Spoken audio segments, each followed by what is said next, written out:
بسم اللہ الرحمن الرحیم۔ ابتدا ہے رب جلیل کے بابرکت نام سے جو دلوں کے حال خوب جانتا ہے۔ تمام دیکھنے اور سننے والوں کو امید جمشید کا سلام۔ تو آج ہمارے ساتھ جو بہت ہی محترم ہمارے ساتھ شخصیت موجود ہیں، وہ ایک ٹیچر ہیں، رفیق ملا صاحب، اور ان کا تعلق سندھ سے ہے۔ تو ہم اپنے ٹیچرز کا تو پہلے ہی بہت احترام کرتے ہیں۔ تو basically he is a teacher. He is serving as a teacher from 28 years in primary school of Sen, and he's a motivational speaker too. اور سر کی جو خدمات ہیں پچھلے 28 سالوں سے، ہم ان کا بہت شکریہ ادا کرتے ہیں اور ان کو ویلکم کرتے ہیں اپنے شو میں۔ سر السلام علیکم، بہت شکریہ سر، آپ نے اپنے قیمتی وقت میں سے ہمیں وقت دیا۔ السلام علیکم۔ وعلیکم السلام محمد عمیر صاحب، بہت بہت شکریہ۔ اور جس طرح آپ نے ٹیچروں کے حوالے سے اور ٹیچر کی حوصلہ افزائی کی، ہمت افزائی کی، اس کے لیے میں انتہائی مشکور ہوں۔ اور میرے دل میں ہمیشہ یہی دعا ہوتی ہے کہ جو بھی اسٹوڈنٹ ہوں، پڑھنے والے ہوں، کیونکہ زندگی ساری جو ہے وہ سیکھنے کی ہے، تو جو بھی جہاں سے بھی سیکھتا ہے اس اساتذہ کی احترام کرتا ہے، ان کی عزت کرتا ہے، تو اللہ تبارک و تعالیٰ ان کی عظمت بھی بڑھاتا ہے اور عزت بھی بڑھاتا ہے۔ بہت بہت شکریہ آپ کا۔ سر ہمارے تمام دیکھنے اور سننے والے چاہیں گے کہ ہم آپ کے منہ سے سننا چاہ رہے ہیں کہ رفیق ملا صاحب کا تھوڑا سا انٹروڈکشن ہو جائے۔ رفیق ملا صاحب کہاں پیدا ہوئے، انہوں نے ٹیچنگ کیوں جوائن کی، اور تھوڑا سا آپ ہمیں اپنے بارے میں ایک شارٹ سا انٹروڈکشن ہم چاہیں گے آپ سے۔ جی بالکل۔ اصل میں ٹیچر جو تھا وہ میرے والد صاحب کی خواہش تھی۔ میرا نام رفیق احمد ہے اور بائیکاسٹ میں ملا ہوں۔ امیر البحر جس کو کہتے ہیں، جس کو سمندروں کا جو بحر جانتے ہیں ان کو کہتے ہیں امیر البحر۔ ہم ملا ہے، کشتی تو ہمیں چلانے نہیں آتی کیونکہ گھر میں جو والد صاحب تھے، چاچا تھے، یا دوسری جو فیملی کی پڑھی لکھی تھی، تو ہماری اس کشتی باڑی سے کوئی تعلق نہیں تھا۔ ڈسٹرکٹ دامشورو ہے، سندھ صوبے کا تحصیل سر مانجھند ہے سوری ٹو وہاں۔ انٹرپٹ یو، تھوڑا سا آپ اونچا بولیں گے سر، آواز جی بہت جی کم آ بالکل۔ رہی ہے۔ میں نے کہا کہ ڈسٹرکٹ جامشورو سے ہم بلانگ کرتے ہیں، ڈسٹرکٹ جامشورو، اور یہ سیون اور حیدرآباد کے بیچ میں ایک گاؤں ہے مانجھند، وہاں ہم رہتے ہیں، جہاں تاریخی جو رنی کوٹ ہے، جو ہسٹوریکل پلیس ہے رنی کوٹ، جو دنیا کے سب سے بڑا قلعہ ہے، وہ بھی ہمارے پاس ہے۔ اور اس کے علاوہ حضرت اویس کرنی بزرگ جو تھے، جس نے نبی کریم صلی اللہ علیہ وسلم کی محبت میں اپنی 32 جو گنوا دی تھی، عشق میں کہ پتہ نہیں کون سا دانت، کیونکہ جنگ احد میں کوئی نبی کریم صلی اللہ علیہ وسلم کا دانت مبارک شہید ہو گیا تھا، تو اس کی بزرگ کی مزار بھی ہمارے گاؤں میں موجود ہے۔ اور سندھ کے جو بڑے مشہور فنکار تھے علن فقیر، وہ بھی میرے پڑوس کے تھے۔ اور رہا جہاں ٹیچنگ کا سوال، تو بیسیکلی میں بچپن سے، کیونکہ اسکول میں تھوڑا شرارتی بھی تھا اور تھوڑا فنون لطیفہ سے بھی تعلق تھا، تو گاتا بھی بہت اچھا تھا، اسٹیج اداکاری بھی کرتا تھا۔ تو جاب ملنے سے پہلے بطور ایک آرٹسٹ بھی رہا ہوں، اسٹیج کے کم سے کم 200 سے قریب اسٹیج پہ لے کیے ہیں۔ اس کے علاوہ ٹی وی شوز بھی کیے ہیں اور ٹیلی فلموں میں کام کیا ہے۔ آر جی ہوسٹنگ سندھی جو ایف ایم ہوتا ہے، وہاں میں پروگرام کرتا رہتا ہوں۔ اور والد صاحب کی جب خواہش تھی کہ میں ٹیچر بنوں، جب میں ٹیچر بن گیا تو جب معذرت چاہتا ہوں، آرڈر ملا مجھے، تو والد صاحب نے کہا کہ بیٹا دیکھو یہ میری خواہش تھی اور اس کی لاج رکھنا۔ بس اس کے بعد جو ہے نا، میں نے ساری جو ایکٹیویٹیز تھی وہ چھوڑ دی، پھر بچے اسکول، یہ میرے زندگی کا سفر رہا جو ابھی تک جاری سر ہے۔ ہم مزید یہ تھوڑا سا ایک میں سوال ایڈ کرنا چاہوں گا یہاں پہ، وہ یہ کہ ہم اکثر معاشرے میں دیکھتے ہیں کہ جس شخص کو کہیں پہ جاب نہیں مل پاتی ہے تو وہ کہتا ہے کہ چلو میں ٹیچنگ سٹارٹ کر دیتا ہوں۔ تو ایسے جو لوگ ہیں جو کہ اس فیلڈ میں آ جاتے ہیں اور جن کا یہ پیشن بھی نہیں ہوتا، ان کو پڑھانے کا کوئی شوق نہیں ہوتا، جن کو بچوں سے کوئی لگاؤ نہیں ہوتا، تو وہ اگر اس فیلڈ میں آ جاتے ہیں تو وہ تو میرے خیال میں قومیں تو ایسے نہیں بنتی ہیں۔ تو تو جس شخص کا لگاؤ ہی نہیں ہے ایک طرف سے، ہمارے معاشرے کا یہ المیہ رہا ہے کہ ہمارے ایسے استاد نہیں مل سکے، آپ جیسے استاد بہت کم ملے ہیں ہمیں. تو آپ تھوڑا سا اس کے بارے میں بھی ہمیں گائیڈ کیجئے کہ ایک اچھا استاد بننے کے لیے کون سے ایسے عوامل ہیں جو کہ ایک اچھے استاد میں ہونے چاہیے. یہ بالکل آپ کی ایک بات بالکل درست ہے. ہمارے ہاں اکثر یہی ہوتا ہے کہ جن کو جاب نہیں ملتی وہ ٹیچر بن جاتا ہے، لیکن اب ایسی صورتحال نہیں ہے، کیونکہ ابھی تو ہمارے ہاں جو ہے IBA ٹیسٹ کے پاس جو میرٹ پر ٹیچر جو آ رہے ہیں وہ بہت اچھے آ رہے ہیں، کیونکہ میرٹ پر ٹیچر ہوتے ہیں. ہم جب ٹیچر بنے تھے تب بھی ہم نے انٹرویو دیا تھا، اس کے بعد جو ہے وہ آرڈر ملا تھا. اور باقی جو ایسے جو ٹیچر آ جاتے ہیں کہ بھئی چلو کوئی جاب نہیں مل رہی ہے، ہمیں ٹیچر ہی بننا ہے، تو وہ ملک و قوم کے لیے ایک ناکارہ بن جاتے ہیں. اور ایسے سمجھو کہ وہ ایک ایسے فیکٹری کے مالک بن جاتے ہیں جہاں صرف کباڑا نکلتا ہے. اور ایسے استاد جو ہوتے ہیں وہ ہر جگہ موجود ہیں، اور پورے پاکستان میں، ہمارے سندھ میں تو ماشاءاللہ بہت سے ایسے اساتذہ ہیں جو وڈیروں کے اتاقوں پر بیٹھے تھے، ان کو آرڈر مل گئے اور وہ آج تک انہوں نے اسکول کا منہ نہیں دیکھا ہے.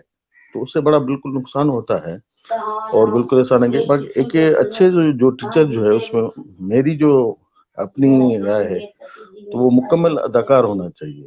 ایک جو ٹیچر ہونا چاہیے مکمل اداکار ہونا چاہیے، نفسیاتی ماہر ہونا چاہیے، اور ایک اچھا سا ڈاکٹر بھی ہونا چاہیے اس کو. کیونکہ جو چھوٹے چھوٹے بیسیکلی میں پرائمری ٹیچر ہوں، تو میں اپنی بات نہیں کہوں گا، لیکن مجھے 29واں سال چل رہا ہے، لیکن مجھے فخر ہے کہ بچے مجھ سے عشق کرتے ہیں اور میں بچوں سے عشق کرتا ہوں. کیونکہ جب بھی میں اسکول میں جاتا ہوں تو میری یہی امید ہوتی، خواہش ہوتی ہے کہ یہ جو سارے بھی بچے ہیں وہ میرے اپنے بچے ہیں.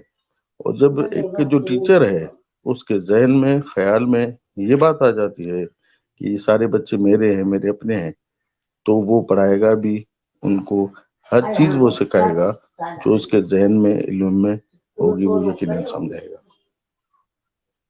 بالکل درست فرمایا سر آپ نے.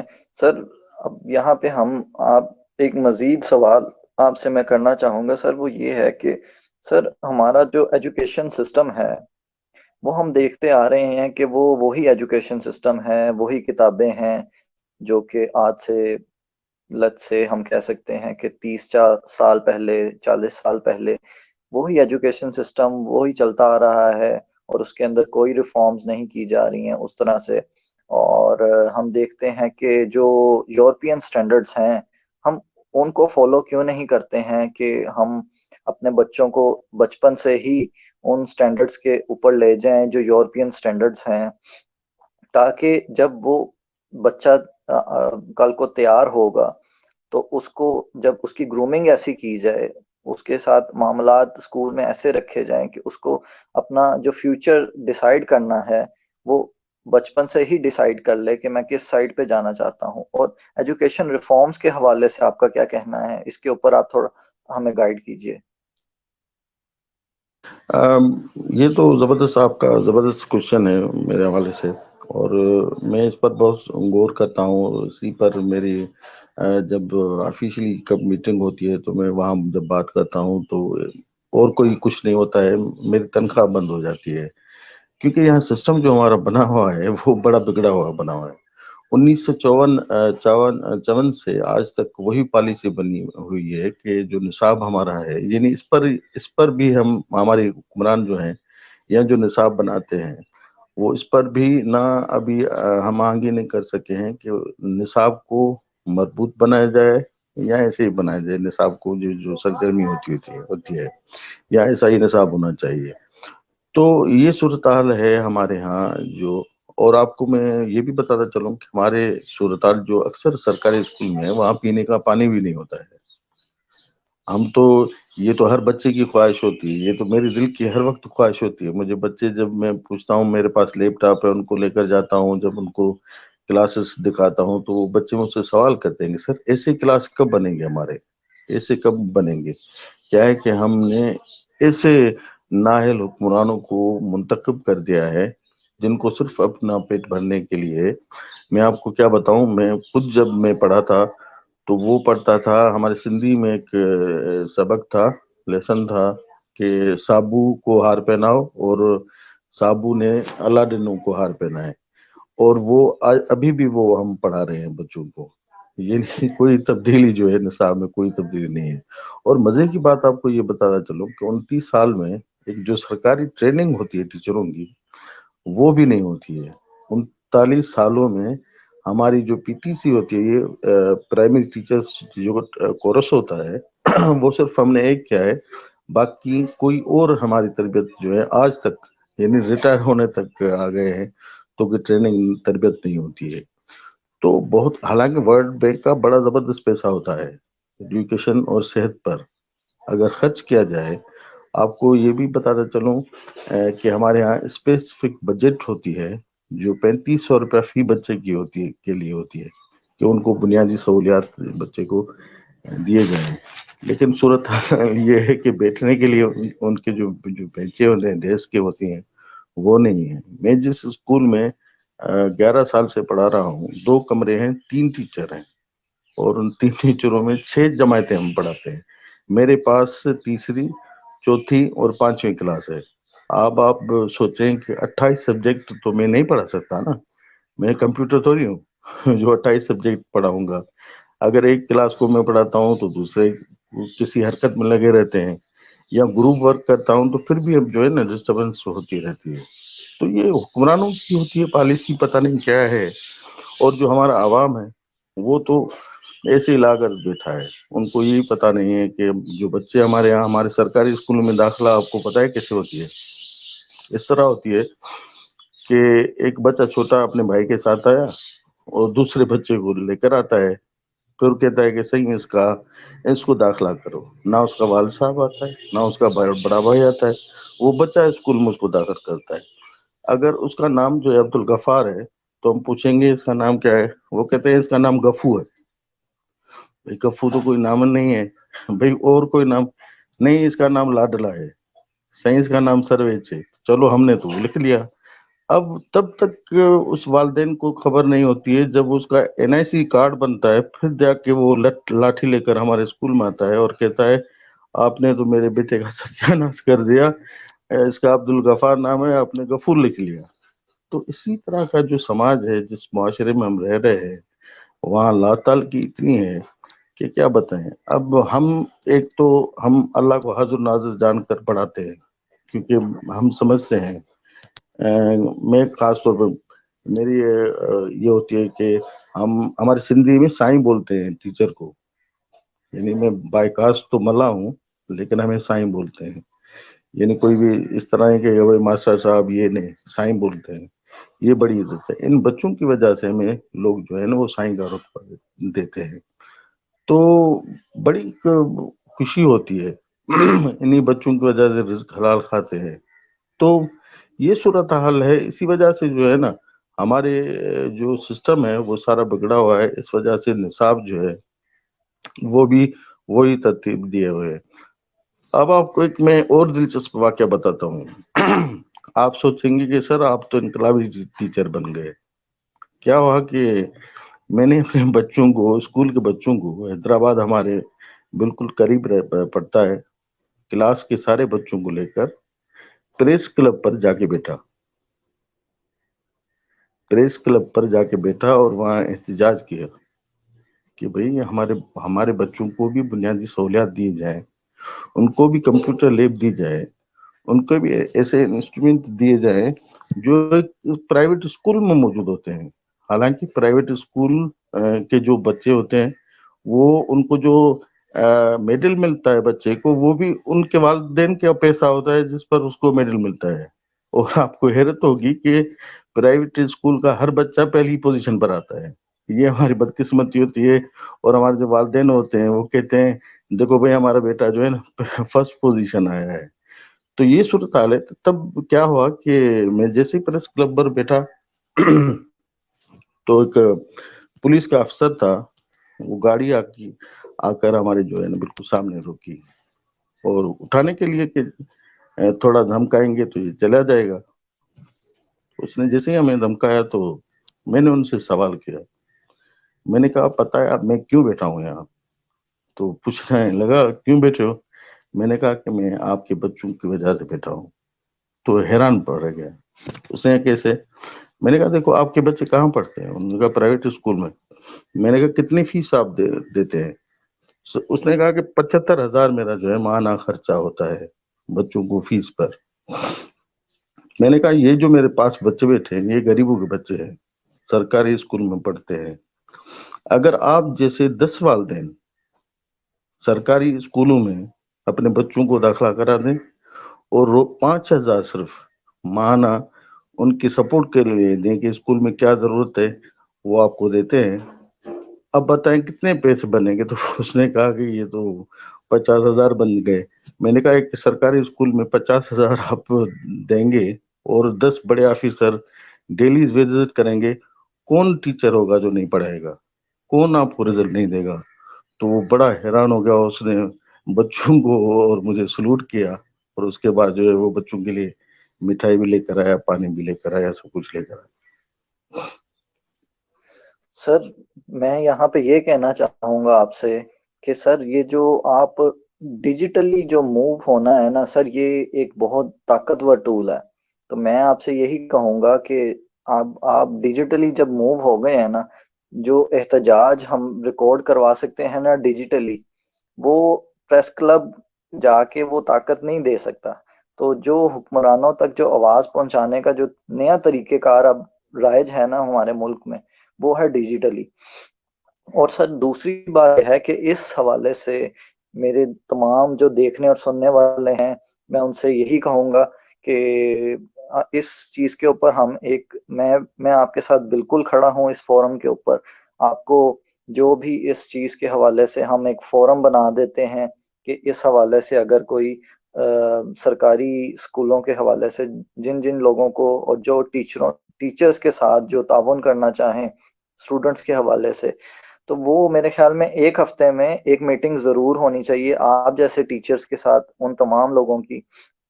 تو میں بھی اس چیز کے اوپر ورک کروں گا انشاءاللہ. جو بھی مشکلات ہیں سندھ کے اندر، اور خالی سندھ میں ہی نہیں پورے پاکستان کے اندر جو بھی مشکلات آتی ہیں سکولز کے اندر، تو ہم اس کو انشاءاللہ اوور کم بہت جلد کر لیں گے، تاکہ جو آنے والی جو نسل ہے وہ ہمیں یاد رکھ سکے کہ ہم نے وہ ریفارمز کیے تھے. اور آپ جیسے جو عظیم استاد ہیں، ہم ان کی مدد سے اس قوم کو بھی ایک عظیم قوم بنائیں گے سر. تو اس حوالے سے سر میں آپ سے دوبارہ بھی ایک میٹنگ کروں گا آف لائن، کہ اس کے حوالے سے ایک فورم تیار کیا جائے ایسا جو کہ تمام ٹیچرز کو پاکستان میں کنیکٹ کر دے، اور ان کی مشکلات کے حوالے سے ان سے پوچھا جائے کہ اسکول میں کیا مشکلات ہیں ان کو، اور ان مشکلات کو ہم اوورسیز پاکستانی کے آگے بھی رکھیں اس فورم میں. اور پورے ملک سے اور پوری دنیا سے جو لوگ بھی اس کے اندر کنٹریبیوٹ کریں گے، تو وہ ڈائریکٹلی ان ٹیچرز تک وہ رقوم جو ہیں وہ پہنچیں، اور وہ اسکول کے اندر وہ جو رقوم ہے وہ لگ جائیں، کسی پوزیٹیو وے میں لگ جائیں. تو اس حوالے سے میں یہ چاہوں گا کہ آپ بھی میرا ساتھ دیں اور اس حوالے سے ہم ایک فورم کھڑا کریں. سر آپ کا کیا خیال ہے اس بارے میں؟ نہیں، یہ بالکل آپ کی بات زبردست ہے. اور میرے صاحب اصل میں یہ کیا آپ کو بتاؤں کہ ہمارے جو ماجن سٹی ہے، ہم جس گاؤں میں رہتے ہیں، اور یہاں کی ایک بڑی ہر کسی نہ کسی گاؤں کی کوئی نہ کوئی چیز مشہور ہوتی ہے. کسی کا ماوا مشہور ہوتا ہے، کسی کا حلوہ مشہور ہوتا ہے، کسی کی مٹھائی مشہور ہوتی ہے. تو ماجن جو جہاں ہم رہتے ہیں، تحصیل میں رہتے ہیں، وہاں کے ٹیچر مشہور ہیں.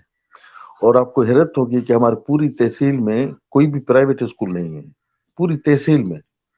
یعنی 30,000 40,000 آبادی ہے، لیکن پوری پٹی میں جو ہے پوری تحصیل میں یعنی پرائیویٹ اسکول نہیں ہے. یہاں کے جو ٹیچر ہوتے ہیں وہ بڑے کمنڈمنٹ ہے. میں اپنے پرائمری اسکول کی بات بتا رہا ہوں. جو مین پرائمری اسکول ہے وہاں سے ہر سال 25 سے 30 بچے، پرائمری اسکول سرکاری اسکول کے بچے میں بتا رہا ہوں، 25 سے 30 جو ہیں وہ آئی بی اے ٹیسٹ پاس کرتے ہیں اسکالرشپ کے لیے، اور وہ سلیکشن ہوتی ہے ان کی. اور یہ 3-4 سالوں سے سلسلہ ہے. اور الحمدللہ 120 کے قریب جو بچے بالکل غریب کے بچے جو متوسط طبقہ ہوتا ہے ان کے بچے جو ہیں وہ اسکالرشپ پر کیڈٹ کالج جو ہے حیدرآباد میں وہاں پڑھ رہے ہیں اسکالرشپ پہ IBA کے تھرو. تو یہ گاؤں کی رزلٹ ہے، یعنی جہاں ٹیچر کام کرتا ہے وہاں یہ کم، یہ ہم اپنے بلبوتے پر یہ سارا جو ٹیچر حضرات ہے وہ کام کر رہے ہیں. اور یہ بالکل آپ کی حقیقی بات ہے. ہمارے یہاں کبھی کبھی والدین آتے ہیں چڑ کر غصہ کر کے آتے ہیں کہ آپ یہ نہیں ہے یہ نہیں ہے، تو ہم صرف میں ان کو یہی کہتا ہوں کہ آپ ایسا کریں بچوں کے لیے آج گرمی ہے برف لے کر آئیں، بس وہ دن اور یہ دن پھر وہ اسکول نہیں آتے ہیں. تو یہ صورتحال ہے، یعنی جو آتے ہیں بالکل اس طرح کا فورم بننا چاہیے. اور جو ٹیچر محنت کرتے ہیں اور جو مسائل ہیں، اسی آپ نے جس طرح کا کہ ڈیجیٹل کے حوالے سے لٹریسی کے حوالے سے بھی کرنا چاہیے. تو یہ جو میں پریس کلب کی بات بتا رہا ہوں یہ کافی 7-8 سال پرانی بات بتا رہا ہوں. اب تو میں سوشل میڈیا کیونکہ جب سے میں جڑا ہوں 10-12 سال مجھ سے جڑے ہوئے ہیں، تو الحمدللہ اسی وسیلے سے بہت سے بچوں کے جو ہے آپ کو حیرت ہوگی کہ میرا چھوٹا سا اسکول ہے لیکن ورلڈ میڈیا جو ہے وہ بھی ہمارے اسکول کی جو ہے وہ ریکارڈنگ کر کے گیا ہے. جو انٹرنیشنل میڈیا جو فورم ہوتا ہے وہ بھی ریکارڈنگ کیے گیا ہے اسی ڈیجیٹل فورم کے تھرو. تو ہم کوشش کرتے رہتے ہیں، بہت سے اچھے اچھے دوست ہوتے ہیں جو سپورٹ کرتے ہیں، جن کو بتاتے ہیں کہ بھئی ہمارے اسکول میں اتنے بچے ہیں تو کوئی بچوں کے لیے بیگز بھیج دیتا ہے، کوئی شوز بھیج دیتا ہے، کوئی ایسے پینسلیں بھیج دیتا ہے. کیونکہ ہمارے اسکول میں وہ بچے پڑھتے ہیں جن کے والدین ایک دہاڑی کماتے ہیں تو دوسری دہاڑی کے لیے ان کے پاس پیسہ نہیں ہوتا ہے. تو اس طرح کے بچے ہم جو ہے نا وہ پڑھا رہے ہیں، بچوں کو پڑھا رہے ہیں. بڑی غربت ہے اور آپ حالات بھی دیکھ رہے ہیں کہ کتنی حالات جو خراب ہیں. اور سرکار اگر چاہے تو ایک کروڑوں نہیں اربوں روپے بجٹ ہے، یہ ساری بنیادی سہولیات سرکار دے سکتی ہے. لیکن پتہ نہیں کیا وجہ ہے، اس میں عوام کا کوئی پریشر نہیں ہے. ہاں یہ آپ نے بالکل کہا کہ اسی ڈیجیٹل فورم پر ایک فورم بنایا جائے، اس پر پریشرلائز کیا جائے ان حکمرانوں کو، پھر جا کے کچھ نہ کچھ جو ہے نا بات بنے گی. اور اس پر میں آپ کے ساتھ بالکل سہمت ہوں اور ہر وقت میں آپ کے ساتھ کنیکٹڈ رہوں گا، تیار رہوں گا. اور جو بھی آپ بنائیں گے، جس طریقے سے بھی بنائیں گے، جس طرح کی بھی میٹنگ ہوں گی، اور جو بھی ٹیچر ہیں ان کو بھی اس میں کنیکٹڈ کرواؤں گا. سر کیونکہ مجھے اس حوالے سے یہ ہے کہ کیونکہ ہم خود گورنمنٹ اسکولوں کے پڑھے ہیں، گورنمنٹ یونیورسٹی سے پڑھے ہیں، تو ہمیں اس پین کا زیادہ احساس ہے کہ وہ پین کیا ہے. اور اس لیے میں چاہتا ہوں کہ ایک فورم بن جائے، خالی سندھ کے حوالے سے نہیں. ہم دیکھتے ہیں کہ ہمارا جو ناردرن ایریاز کے لوگ ہیں وہ بھی بہت مسائل کا شکار ہیں. ناردرن ایریاز میں بھی سہولیات کی بہت کمی ہے. صرف پنجاب میں ہم دیکھتے ہیں کہ پنجاب میں جو اسکولوں کی حالت ہے وہ تھوڑا سا پھر بھی بہتر ہمیں نظر آتی ہے. وہاں پہ سہولیات کچھ اسکولز میں پرووائڈ کر دی جاتی ہیں کیونکہ وہ ذرا مین لائٹ میں آ جاتا ہے. وہاں پہ میڈیا کی اپروچ ہے. تو سندھ اور ناردرن ایریاز کے حوالے سے ہمیں بہت ابھی کام کرنا پڑے گا. تو اس حوالے سے میں انشاءاللہ بہت ہی جلد آپ کے ساتھ کنیکٹ ہو کے ایک فورم کریٹ کر دوں گا جس کے اندر پورے ملک کے جو استاد ہیں وہ ہم سے کانٹیکٹ میں رہیں گے اور اپنی مشکلات کے بارے میں بتائیں ہمیں. تو اس کے حوالے سے پھر ہم مزید جو بھی اقدامات ہو سکیں گے وہ ہم کریں گے. تو سر میں آپ سے ایک سوال پوچھنا یہ چاہوں گا کہ ہم دیکھتے ہیں کہ ہمارے ملک میں جو اساتذہ ہیں، جو پڑھانے کا طریقہ کار ہے، وہ جب ٹیچرز جو ڈلیور کر رہے ہیں اپنے اسٹوڈنٹس کو، تو ہم دیکھتے ہیں کہ ہمارے ملک کے جو بچے ہیں وہ مختلف ہم دیکھتے ہیں فورم جیسے IMF ہے، جیسے کہ ورلڈ بینک ہے، جیسے ہم دیکھتے ہیں گوگل ہے، جیسے Amazon ہے، اس طرح کی جو بڑی ملٹی نیشنل کمپنیز ہیں جو کہ پوری دنیا میں آپریٹ کر رہی ہیں، ہمارے ملک کے بچے وہاں تک کیوں نہیں پہنچ پاتے؟ تو ایسی ٹیچنگ کے اندر ایسی کون سی ہم دیکھتے ہیں کہ وہ خامیاں رہ گئی ہیں جو کہ ڈلیور نہیں ہو پا رہی ہیں اسٹوڈنٹس تک، اور ہمارے بچے ان آرگنائزیشنز تک نہیں پہنچ پا رہے ہیں؟ جی ان کا اصل اسباب، جو سب سے بڑا جو اسباب یہ ہے کہ جو ٹیچر، میں اپنے کیونکہ پورے ملک کی صورتحال کے بارے میں مجھے پتا نہیں ہے، لیکن سندھ کے جو صورتحال کے بارے میں بتا رہا ہوں کہ جو ٹیچر ہیں ان کو موبائل چلانا بھی نہیں آتا ہے. تو جب اس کو موبائل چلانا نہیں آئے گا تو پھر وہ ڈیجیٹلائی کیسے کرے گا، بچوں کو کس طرح پڑھائے گا. اصل مسئلہ یہ ہے کہ ٹیچروں کو خود پتہ نہیں ہے، اور یہ گورنمنٹ کا پالیسی ہوتی ہے، گورنمنٹ کا ذمہ داری ہوتی ہے کہ جو بھی نیا نصاب آئے، کورس آئے، تو وہ ٹیچروں کو اس کی تربیت دے.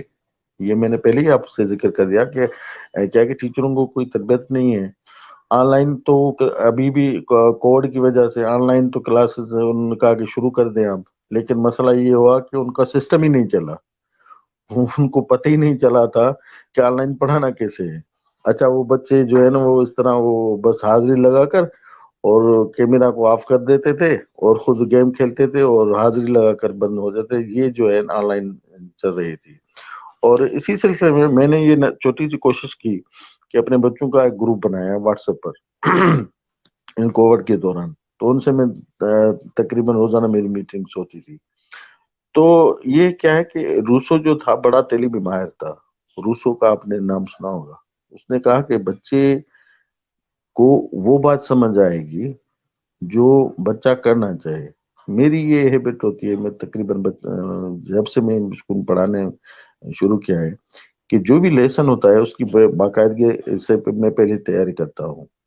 اس کے بعد اب تو کیونکہ میرے پاس بہت سے کلاس ہیں تو وہ نہیں کرتا ہوں، لیکن جب مین پرائمری اسکول میں تھا موجود تھا تو وہ کیا کس طرح اگر درخت کا لیسن آ گیا تو بچوں کو میں درخت کے نیچے لے کر جاتا تھا اور ان کو یہ پڑھاتا تھا کہ اصل درخت یہ ہے، اس کے فوائد یہ ہیں، اس سے کیا کیا بنتے ہیں.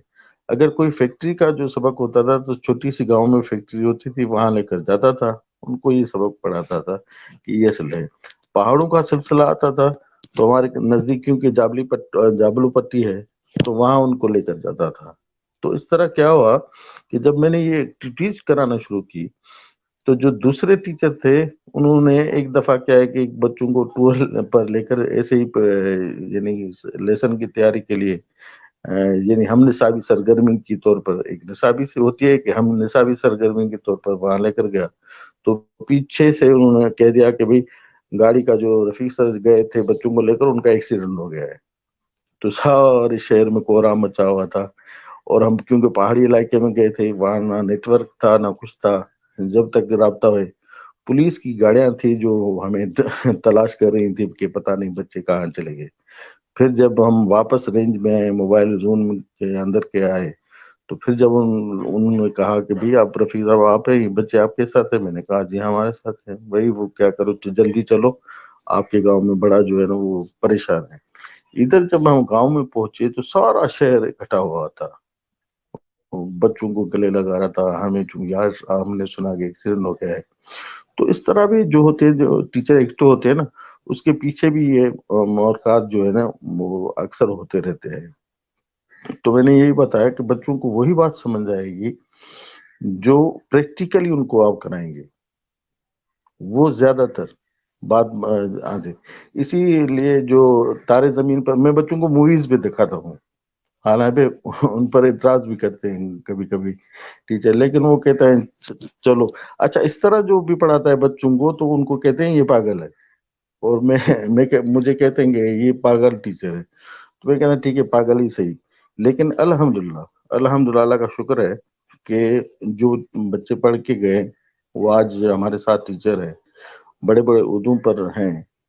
ہم ان کی دعائیں ہیں، ان کی محبتیں ہیں، ان کی دعائیں آج بھی جب جہاں بھی دیکھتے ہیں وہی عزت احترام کہتے ہیں. بچیاں جو پڑھ کر بڑی ہوں گی ان کے بچے جو ہمارے یہاں پڑھ رہے ہیں، لیکن وہ اپنے بچوں کو یہ ضرور کہتے ہیں کہ یہ ہمارے ٹیچر تھے. تو یہ اس کے بعد اس کے علاوہ اعزاز کی اور کیا بات ہو سکتی ہے؟ سر بہت ہی خوبصورت باتیں تھیں. میں تو آپ کی باتوں میں ہی کھو گیا کہ آپ جیسے عظیم استاد ہم اس قوم کو اگر اور مل جائیں تو ہماری قوم تو بہت جلد ترقی کر جائے گی.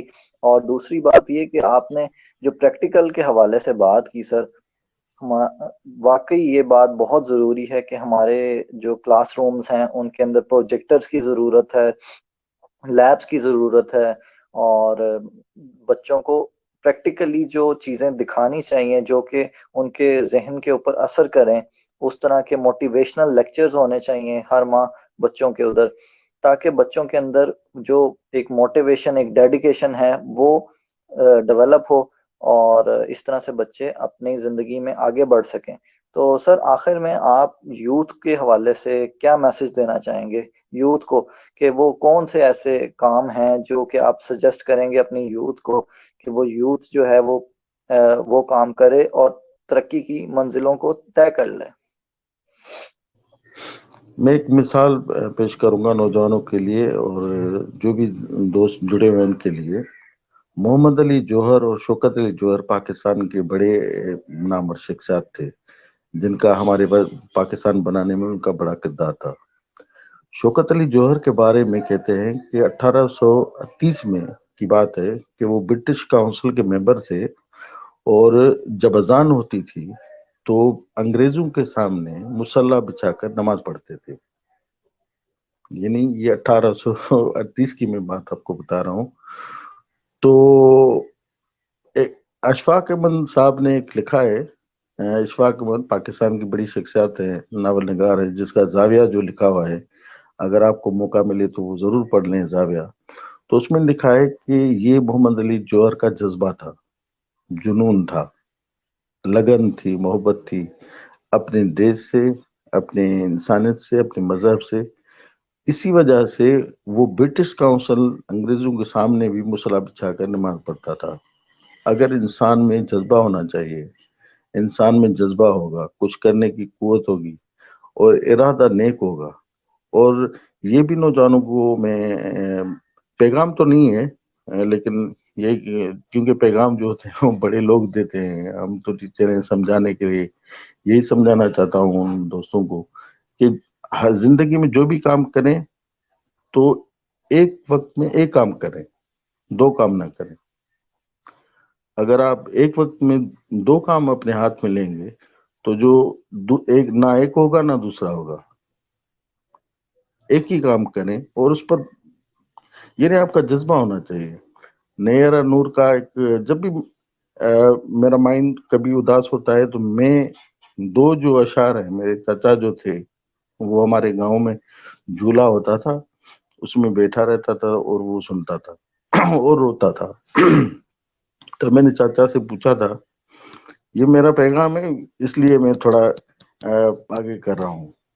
تو وہ اکثر کہتا تھا، جو نغمے تھے، اتنی شکتی ہمیں دینا داتا، من کا وشواس کمزور ہونا، ہم چلے نیک رستے پہ لیکن بھول ہو کے کبھی بھول ہونا۔ اس کا مطلب یہ ہے کہ اے رب العالمین ہمیں اتنی شکتی، قوت دینا، طاقت دینا کہ اگر ہم نیک رستے پر چل رہے ہیں، اس پر تو چل رہے ہیں، لیکن بھول ہو کے بھی یہ بھول نہ ہو کہ ہم غلط راستہ اختیار کر لیں۔ اور نیرا نور کا ایک جو غزل ہے، اے جذبہ دل گر میں چاہوں ہر چیز مقابل آ جائے، منزل کے لیے دو گام چلوں اور سامنے منزل آ جائے۔ اگر جذبہ انسان کے پاس ہوتا ہے تو انشاءاللہ منزل اس کے سامنے ہوگی۔ آپ کا بہت بہت شکریہ کہ آپ سے گفتگو کا موقع ملا، میرے لیے بھی باعث اعزاز ہے۔ سر میں آخر میں بس دو الفاظ آپ کے لیے یہی کہنا چاہوں گا کہ آپ جیسے عظیم استادوں کو ہمارا سلام ہے، تمام قوم کا سلام ہے، میں آپ کو سلیوٹ کرتا ہوں آپ کی خدمات کے اوپر۔ آپ نے اتنے عرصہ تک ٹیچنگ کی اور اس قوم کے جو نوجوان ہیں ان کو پڑھایا۔ اور سر میں آخر میں نوجوانوں سے یہی کہوں گا کہ وہ لوگ جو استادوں کی عزت نہیں کرتے ہیں، وہ قومیں جو استادوں کی عزت نہیں کرتی ہیں، ان کو پھر زوال سے کوئی نہیں بچا سکتا۔ اس لیے استاد کی عزت کریں آخر میں، اور یہی کہوں گا اللہ تعالی ہمیں آسانیاں دے اور آسانیاں خلق خدا میں تقسیم کرنے کی توفیق دے۔ السلام علیکم۔